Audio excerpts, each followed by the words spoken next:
welcome back to In the Garden. I'm joined with Austin from Grange Co-op, and today we are checking up on our cover crop that we planted about 3 weeks ago? About 3 weeks ago. About 3 weeks ago, and look at this growth. We have a ton of growth. So, Austin, we're checking up on this. How do we know when it's time to plant other plants? How do we know when to trim it?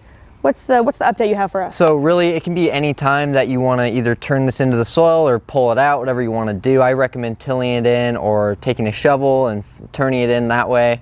But yeah, I mean, there's no reason to do it until we know what we want to plant here, and we need to plant at least 2 weeks ahead, which gives this stuff time to decompose and become one with the soil after we turn it over.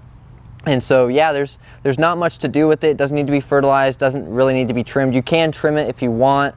It's not really necessary. So what exactly is the purpose again of planting this cover crop? So the cover crop, it's really good to plant in beds that you don't have anything growing in, that you maybe kind of want to add some more nutrients, some more microbes, and build your soil till. So to keep the soil healthy. Yes. It's also anti-corrosive, so it kind of keeps a lot of the soil in the bed instead of maybe running out from the bottom and the sides when it rains. Okay, and I know earlier you mentioned how this soil is going to continue to be really well even into next year, right? Yes, that's exactly what this is doing. We're pretty much prepping the soil right now by growing this in here for whatever we decide to grow next. All right, well, and this is also a pretty view to have. Like, it's also great just for kind of decoration. It is. I mean, to some people it may just kind of appear as weeds or random plants just growing out of control, but in reality you're really helping out your soil by growing these cover crops. Awesome.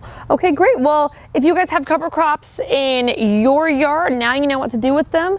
And if you want to learn more information about these cover crops, of course, you can head to a Grange Co-op store, or for more information you can head to our website at kdrv.com. Thank you so much for joining us in the garden.